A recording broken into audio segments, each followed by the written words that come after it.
नमस्कार दोस्तों। क्या आपने कभी सोचा कि जब मनुष्य पहली बार अपने अस्तित्व पर प्रश्न करता है, वहीं से दर्शन की यात्रा आरंभ होती है। प्रश्न उपनिषद इसी जिज्ञासा का उत्तर नहीं, बल्कि उसकी गहराई है। ये उपनिषद हमें बताता है कि जीवन के मूल रहस्य तर्क से नहीं, सही प्रश्नों से खुलते हैं। यहाँ 6 साधक एक ऋषि के पास आते हैं, उत्तर पाने के लिए नहीं, बल्कि सही दिशा में प्रश्न करना सीखने के लिए। क्योंकि उपनिषद कहते हैं, गलत प्रश्न जीवन को भ्रम देता है और सही प्रश्न जीवन को जागृत करता है। पहला प्रश्न सीधे सृष्टि के मूल रहस्य पर प्रहार करता है। यह केवल इतना नहीं पूछता कि यह जगत कब और कैसे बना, बल्कि ये जानना चाहता है कि अस्तित्व के पीछे की मंशा क्या है। क्या ये विशाल ब्रह्मांड केवल अणुओं और कणों का संयोग है, या इसके पीछे कोई जीवित जागृत चेतना कार्य कर रही है? ये प्रश्न मानव को बाहरी संसार से हटाकर अस्तित्व के मूल स्रोत की ओर मोड़ देता है। ऋषि उत्तर देते हैं कि सृष्टि किसी आकस्मिक दुर्घटना का परिणाम नहीं है। ये ना तो अंधे नियमों का खेल है और ना ही मात्र भौतिक प्रक्रिया। सृष्टि की उत्पत्ति चेतना की उस इच्छा से हुई है जहां वो स्वयं को जानना चाहती है, स्वयं को देखना चाहती है। जब चेतना एक से अनेक होने का अनुभव करना चाहती है, तभी नाम और रूप का विस्तार होता है, तभी ये विविध संसार प्रकट होता है। यहां उपनिषद एक सूक्ष्म संकेत देता है। संसार बाहर नहीं बना, संसार चेतना से प्रकट हुआ है।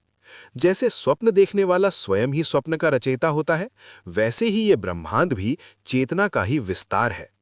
चेतना ही कारण है, चेतना ही माध्यम है और चेतना ही लक्ष्य है। इस दृष्टि से जीवन कोई संयोग नहीं रह जाता। हमारा जन्म, हमारे अनुभव, हमारे संघर्ष सब एक गहरे उद्देश्य से जुड़े हुए हैं।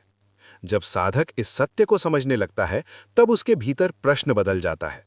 वो ये नहीं पूछता कि मेरे साथ ऐसा क्यों हुआ, बल्कि ये पूछने लगता है कि इस अनुभव के माध्यम से चेतना मुझे क्या दिखाना चाहती है।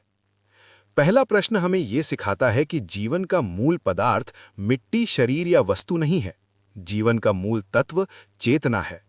वो चेतना जो देखने में देखती है, सोचने में सोचती है और अनुभव में अनुभव करती है। और जब यह समझ जागती है, तब संसार भोग की वस्तु नहीं रहता, बल्कि आत्मबोध की भूमि बन जाता है। दूसरा प्रश्न उस चेतना के सक्रिय रूप की ओर ध्यान ले जाता है। साधक पूछते हैं, ये शरीर चलता कैसे है? आंख देखती है, कान सुनते हैं, मन सोचता है, हृदय धड़कता है।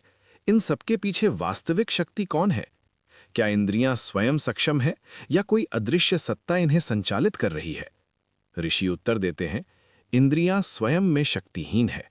उनकी शक्ति किसी अंग में नहीं, बल्कि प्राण में है। प्राण वो जीवन धारा है जो शरीर में प्रवाहित होकर उसे जीवित बनाती है। जब प्राण उपस्थित होता है, तब आंख देखती है। जब वही प्राण हट जाता है, तो वही आंख निष्क्रिय हो जाती है।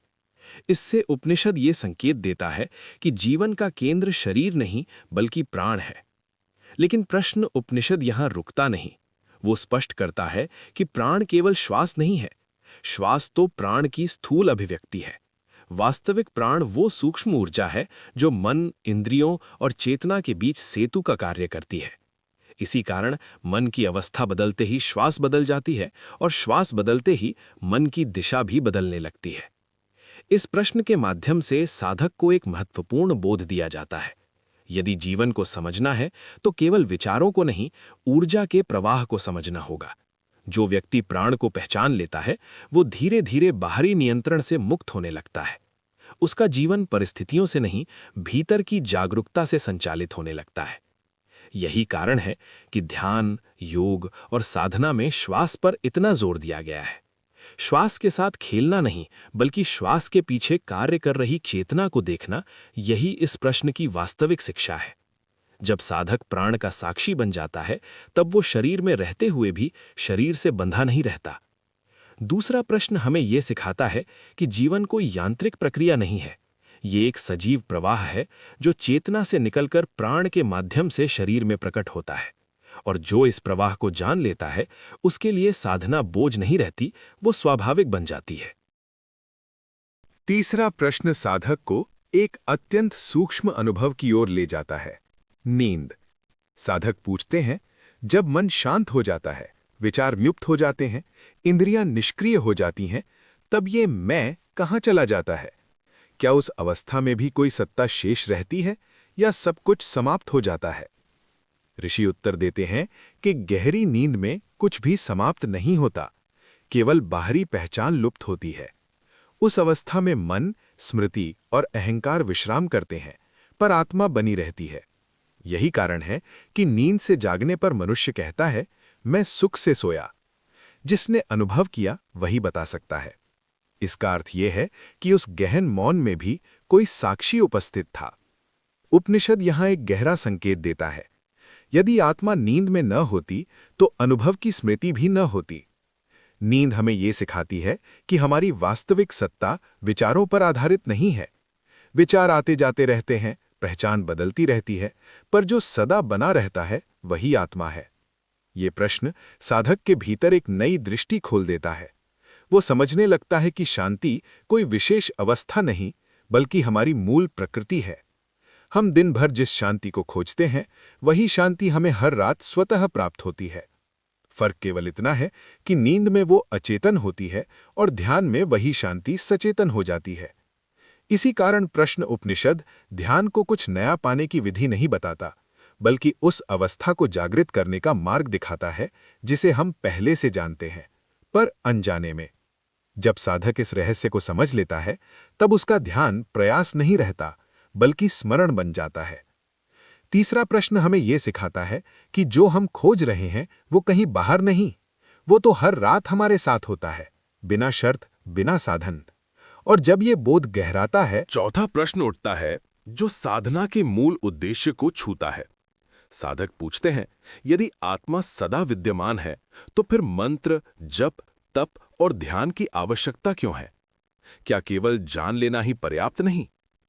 ऋषि उत्तर देते हैं कि जान लेना और स्थिर हो जाना दोनों अलग अलग बातें हैं। क्षणिक समझ अनुभव बन सकती है, पर बिना साधना के वो टिक नहीं पाती। साधना का उद्देश्य आत्मा को उत्पन्न करना नहीं, बल्कि उस आत्मा में टिके रहने की क्षमता को विकसित करना है। जैसे बिजली सदा आकाश में रहती है पर उपकरण के बिना उपयोगी नहीं होती, वैसे ही आत्मबोध बिना अभ्यास के जीवन में प्रकट नहीं हो पाता। प्रश्न उपनिषद यहां मंत्र और ध्यान को साध्य नहीं, सहायक बताता है। मंत्र कोई जादुई शब्द नहीं, बल्कि मन को एक दिशा देने वाला संकेत है। जब मन बिखरा रहता है, तब वो आत्मा को नहीं देख सकता। मंत्र मन को समेटता है और ध्यान उस समेटे हुए मन को मौन में प्रवेश कराता है। ऋषि ये भी स्पष्ट करते हैं कि साधना का वास्तविक फल कोई अनुभव नहीं, बल्कि अहंकार का क्षय है। जब साधक ये देखने लगता है कि मैं साधना कर रहा हूं, वही सबसे बड़ी बाधा बन जाती है। सच्ची साधना वो है जिसमें करने वाला धीरे धीरे विलीन हो जाता है। ये प्रश्न साधक को एक संतुलन सिखाता है। न तो केवल ज्ञान पर्याप्त है, न ही केवल कर्म। ज्ञान दिशा देता है, साधना गहराई देती है। दोनों मिलकर ही वो अवस्था संभव होती है जहां आत्मबोध जीवन का स्थायी स्वरूप बन जाता है। चौथा प्रश्न ये समझा देता है कि साधना कोई बोझ नहीं, कोई अनुशासन थोपना नहीं। साधना उस सत्य में रहने की कला है जिसे हम पहले ही जान चुके हैं। और जब ये कला जीवन में उतरने लगती है। पांचवा प्रश्न इसी भय से जन्म लेता है। साधक पूछते हैं, जब शरीर नष्ट हो जाता है, श्वास रुक जाती है, तब क्या सब कुछ समाप्त हो जाता है, या कोई ऐसी सत्ता है जो मृत्यु के पार भी बनी रहती है? ऋषि उत्तर देते हैं कि मृत्यु अंत नहीं है, वो केवल परिवर्तन है। जो जन्म लेता है वही मरता है, और आत्मा न जन्म लेती है न मरती है। मृत्यु शरीर की होती है, मन की होती है, पहचान की होती है, पर आत्मा इन सब से सदा अलग रहती है। समस्या ये है कि मनुष्य स्वयं को शरीर और मन के साथ जोड़ लेता है, और उसी जोड़ के कारण मृत्यु भय बन जाती है। प्रश्न उपनिषद यहाँ एक सूक्ष्म सत्य प्रकट करता है। जिस प्रकार सूर्य अस्त नहीं होता, केवल हमारी दृष्टि से ओझल हो जाता है, उसी प्रकार आत्मा भी शरीर छूटने पर कहीं जाती नहीं, वह केवल एक रूप से दूसरे अनुभव में प्रवेश करती है। जो साधक जीवन में आत्मा को पहचान लेता है, उसके लिए मृत्यु कोई अंधकार नहीं रहती। ऋषि ये भी बताते हैं कि मृत्यु का भय वास्तव में अज्ञात का भय नहीं, बल्कि गलत पहचान का भय है। जब तक मैं स्वयं को शरीर मानता है, तब तक हर क्षण मृत्यु का डर बना रहता है। रोग में, वृद्धावस्था में, असफलता में। लेकिन जिस दिन ये बोध स्थिर हो जाता है कि मैं शरीर नहीं हूं, उसी दिन मृत्यु अपना प्रभाव खो देती है। ये प्रश्न साधक को एक नई दृष्टि देता है, जीवन को पकड़कर रखने की नहीं, जीवन को समझकर जीने की दृष्टि। मृत्यु का बोध जीवन को नकारात्मक नहीं बनाता, बल्कि उसे अर्थपूर्ण बनाता है। तब हर क्षण साधना बन जाता है, क्योंकि जो क्षण बीत रहा है वो लौटकर नहीं आता। पांचवा प्रश्न हमें ये सिखाता है कि अमरता कोई भविष्य की अवस्था नहीं है। अमरता इस क्षण की पहचान है, उस चेतना की पहचान जो न जन्म लेती है न मरती है। और जब ये पहचान भीतर गहराने लगती है, तब साधक अंतिम प्रश्न के लिए तैयार होता है।